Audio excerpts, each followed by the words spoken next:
Class first year حصہ غزل میں فیض احمد فیض کی پہلی غزل کا تیسرا شعر ہے۔ کرو کج جبیں پہ سر کفن میرے قاتلوں کو گما نہ ہو کہ غرور عشق کا بانک پن پس مرگ ہم نے بھلا دیا۔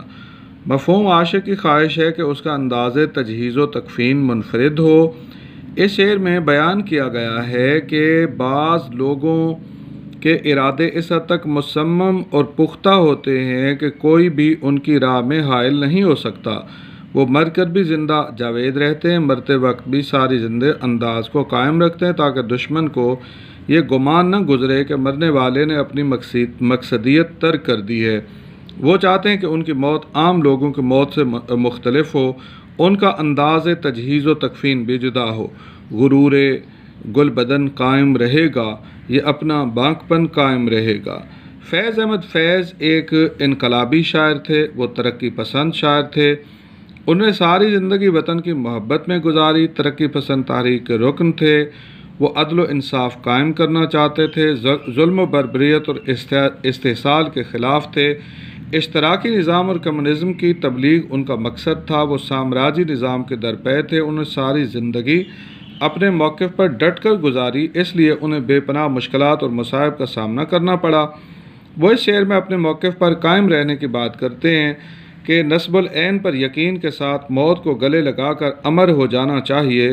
دی جان ایسے ہوش سے اپنی کہ خلق کو جینے کا میرے تا دم آخر یقین رہا۔ فیض احمد فیض کا کہنا ہے کہ بعد از قتل میرے سر پہ میرا کفن ٹیڑھا کر دینا تاکہ کسی کو یہ پتہ نہ چلے کہ میں نے اپنی مقصدیت ترک کر دی ہے۔ میرا بانک پن مرنے کے بعد بھی قائم رہنا چاہیے۔ دشمن تو یہ سمجھتا ہے کہ عاشق کے قتل کے بعد عشق کی کہانی دم توڑ جاتی ہے۔ عامر حکومتیں سمجھتی ہیں کہ نظریاتی لوگوں کے قتل سے تحریکیں ختم ہو جاتی ہیں، جبکہ ایسا نہیں ہوتا، بلکہ عاشق یا نظریاتی افراد کے قتل سے عشق اور نظریہ اور زیادہ زور پکڑتا ہے۔ ادھر ایک حرف کے کشتنی، یہاں لاکھ عذر تھا گفتنی، جو کہا تو سن کے اڑا دیا، جو لکھا تو پڑھ کے مٹا دیا۔ بے وفا محبوب اور ظالم حکومت مقابل کے موقف پہ کان نہیں دھرتی۔ عاشق کی آہ کی ناہ رسائی اور محبوب کی بے پرواہی کا یہ عالم ہے کہ سنی انسنی کر دیتا ہے، محبوب سنی انسنی کر دیتا ہے۔ عاشق کے لاکھوں جواز فراہم کرنے کے باوجود قتل عاشق کا حکم صادر کرتا ہے۔ محبوب کو یہ پسند نہیں کہ کوئی اس کے حسن کی خیرات لے، کوئی اس کے عشق کا دعویٰ کرے۔ وہ اپنے حسن کی سرمستی میں عاشق کی حالت زار سے بے نیاز ہے۔ عاشق وصل یار چاہتا ہے، محبوب اس کے قتل کا فتویٰ دیتا ہے۔ یہ کہانی عجب ہے، ہم بھی منہ میں زبان رکھتے ہیں، کاش پوچھو کہ مدعا کیا ہے۔ داستان عشق یہ ہے کہ عاشق اپنے محبوب کے عشق میں مبتلا ہو جاتا ہے، اپنے دعوی عشق کو محبوب کی بارگاہ تک پہنچانے اور اس دعوی کی سچائی ثابت کرنے کے لیے ملاقات کے وقت زبانی اظہار کرتا ہے۔ جب ملاقات نہیں ہوتی تو قاصد کا سہارا لیتا ہے، اور ہجر برداشت نہ کر سکنے نیز وصال محبوب کی خواہش کا اظہار کرتا ہے۔ اپنے عشق کا جواز حسن محبوب کو قرار دیتا ہے، مگر محبوب کوئی بات نہیں مانتا، جیسے اس نے کچھ نہ سنا ہو، حتیٰ کہ خط بھی پھاڑ اور جلا دیتا ہے۔ ان سے کروں جو گفتگو، سنتے نہیں ہیں غور سے، لکھا کبھی جو حال دل، خط ہی میرے جلا دیے۔ فیض کے کلام میں مجاز کی تہوں میں پیغام انقلاب کا ابلاغ پوشیدہ ہے۔ وہ پاکستان میں استحصال سے پاک معاشر اور معاشی نظام چاہتے تھے، جہاں جاگیرداریت، سرمایہ داریت، آمریت اور ہر قسم جبر کا خاتمہ ہو۔ کسان، مزدور، مظلوم، مجبور اور محروم طبقوں کو ان کا حق ملے۔ اس پیام کے پرچار کی پاداش میں جیل میں رہے، کوڑے کھائے، تشدد برداشت کیا، جلاوطنی کاٹی۔ انہوں نے تقاریر، اخباری بیانات، مضمون نویسی، تصنیف و تالیف کے علاوہ شاعری کے ذریعے پیغام پہنچایا، مگر عامر و جابر حکمران نیز ملاؤں نے انہیں کافر و ملحد قرار دے کر ان کے قتل کے فتوے صادر کیے۔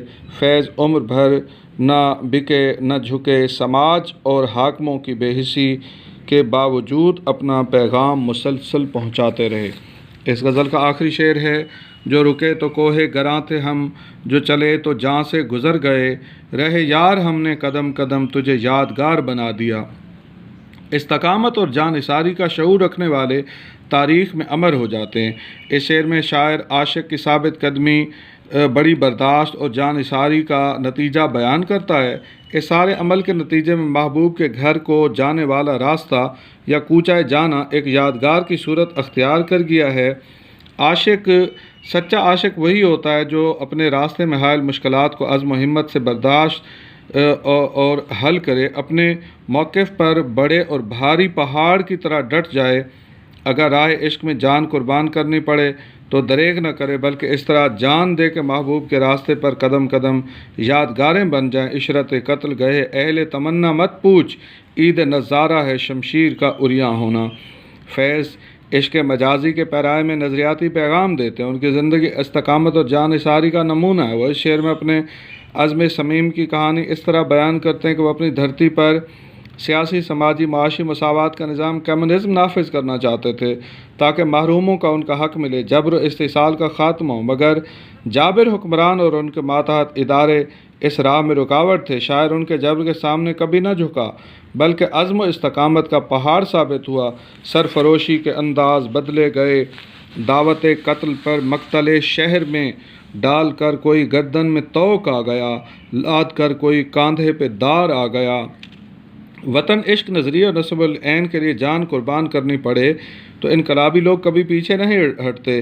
اس لیے فیض احمد فیض کہتے ہیں، اپنے قول پر ڈٹ جانے میں ہم نے کربلا والوں کی سیرت پر عمل کیا، مقصد کے لیے جان قربان کرنے کا درس بھی وہیں سے لیا، اور جان اس طرح قربان کی کہ راہ وفا میں وطن کی گلیوں میں اور نصب العین کے حصول کی راہ میں قدم قدم پر خون کے قطرے گراتے گئے، ہر قدم یادگار بناتے ہوئے محروموں کے حقوق کی بازیابی کے لیے جان تک قربان کر دی اور ابدی حیات پا گئے۔ خون دل دے کے نکھاریں گے رخ برگ گلاب، ہم نے گلشن کے تحفظ کی قسم کھائی ہے۔